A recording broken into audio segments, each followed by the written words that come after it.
ओम शांति। 23/1/1969 अर्थात 23 जनवरी 1969 की अव्यक्त मुरली की हेडलाइन है, अस्थियां ही स्थिति की स्मृति दिलाने वाली हैं। अस्थियां ही स्थिति की स्मृति दिलाने वाली हैं। बाबा ने कहा, आज मैं आप सभी बच्चों से अव्यक्त रूप में मिलने आया हूँ। जो मेरे बच्चे अव्यक्त रूप में स्थित होंगे वही इसको समझ सकेंगे। आप सभी बच्चे अव्यक्त रूप में स्थित हो। किसको देख रहे हो, व्यक्त में या अव्यक्त रूप में? आप व्यक्त हो या अव्यक्त हो?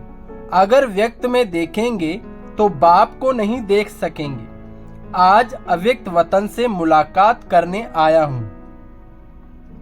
अव्यक्त वतन में आवाज नहीं, परंतु यहां आवाज में आया हूं। सॉरी बाबा।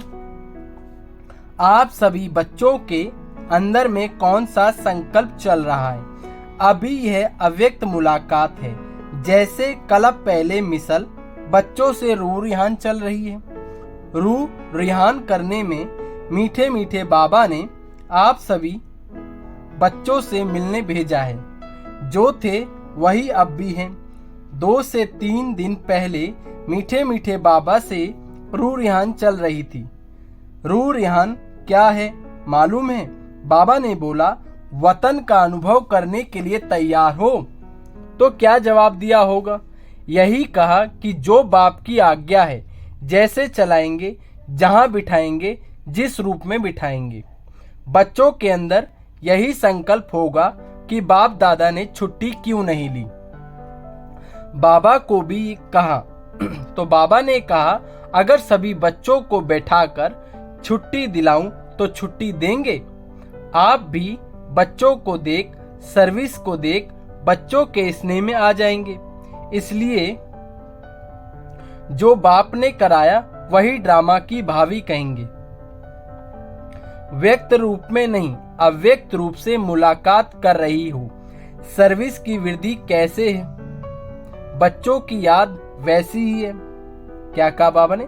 सर्विस की वृद्धि वैसी ही है और बच्चों की याद भी वैसी ही है। लेकिन अंतर यह है कि व्यक्त में अव्यक्त था और यह अव्यक्त ही है। जो नैनो की मुलाकात जानते होंगे वह नैनो से इस थोड़े ही मुलाकात में अपने प्रति शिक्षा, डायरेक्शन ले लेंगे। आप सभी को वतन में तो आना ही है। बच्चों से मुलाकात करने के लिए हर वक्त, हर समय तैयार रहते हैं। अब जहां तक बच्चों की जितनी बुद्धि क्लियर होगी, उसी अनुसार अव्यक्त मिलन का अनुभव कर सकेंगे। बाबा ने कहा, जहां तक बच्चों की बुद्धि क्लियर होगी, उसी अनुसार अव्यक्त मिलन का अनुभव कर सकेंगे। शक्ति स्वरूप में स्थित दीदी से जैसे साथ थी वैसे ही है, अलग नहीं। अभी शक्ति स्वरूप का पाठ प्रत्यक्षता में दिखाना है। जो बाप की शिक्षा मिली है वह प्रैक्टिकल में करके दिखाना है। शक्ति सेना बहुत है, अभी पूरा शक्ति स्वरूप बन जाना है। अभी तक बच्चे और बाप के स्नेह में चलते रहे। अब फिर बाप से जो शक्ति मिली है, उस शक्ति से औरों को ऐसा शक्तिवान बनाना है। वही बाप के स्नेह अर्थात बाप के साथ अंत तक रहेंगे।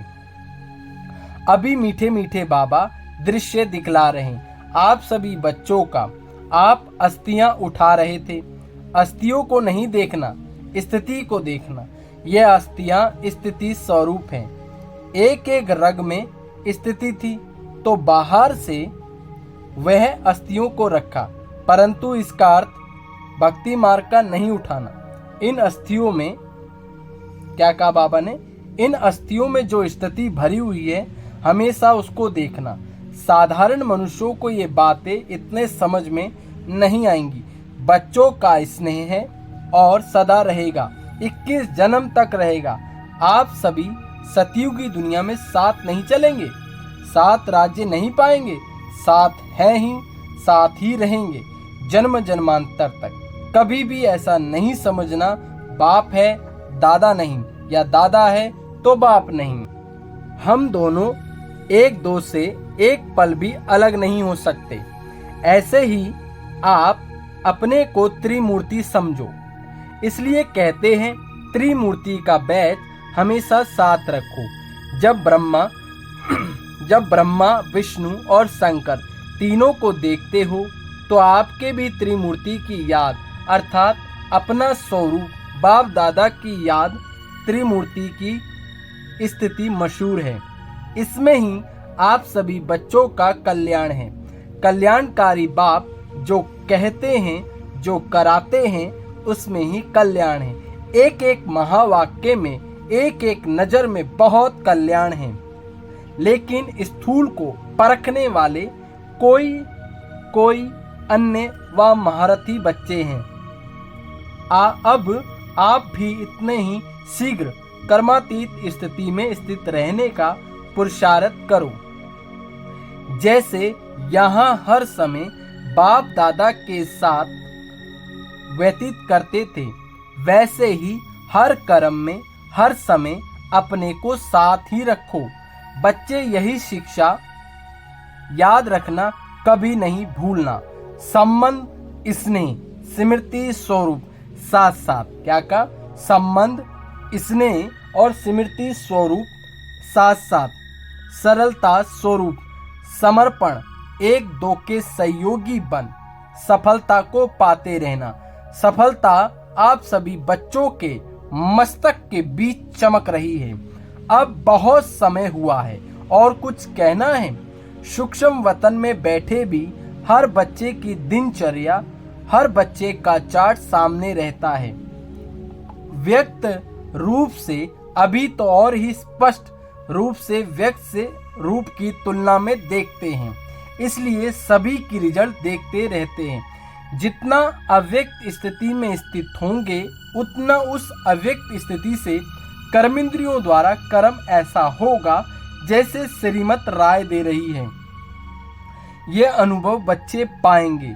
अब अपनी अव्यक्त स्थिति के आधार से ऐसा काम करना जैसे श्रीमत के आधार से हर काम होता रहा। जिस चीज के साथ बाप का स्नेह है उससे उतना स्नेह रखना। अपने को भाग्यशाली बनाना है। रग रग में किसके साथ स्नेह था? 5 तत्वों से नहीं, स्नेह गुणों से होता है। स्नेह था ना या नहीं और रहेगा। जब तक भविष्य नई दुनिया ना बनी तब तक यह टूट स्नेह रहेगा। स्नेह आत्मा के साथ और कर्तव्य के साथ ही है, तो फिर क्या अंत तक साथी रहेंगे?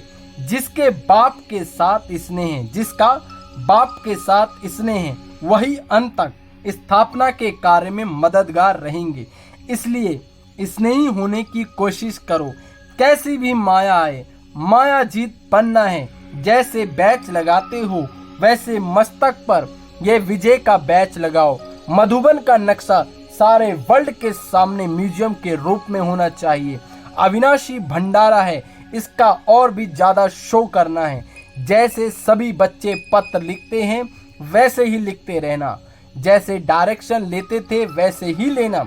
शरीर की बात दूसरी है, सर्विस वही है। इसलिए जो भी बात हो मधुबन में लिखते रहना।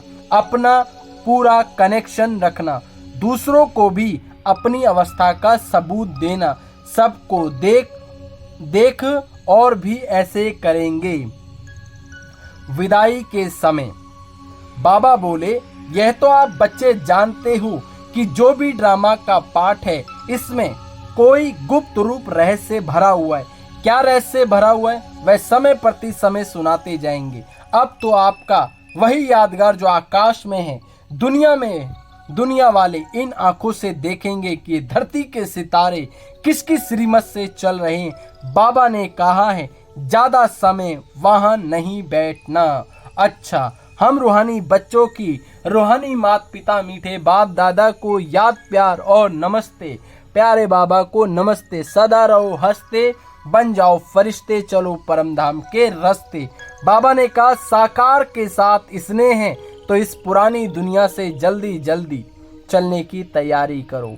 साकार के साथ स्नेह है तो इस पुरानी दुनिया से जल्दी जल्दी चलने की तैयारी करो। ओम शांति। आने वाली दिव्य मुरलियां व दिव्य संदेश सुनने के लिए इस चैनल को सब्सक्राइब करें, साथ साथ बेल आइकन को भी क्लिक करें। ओम शांति। बाबा साथ, रास्ते साफ।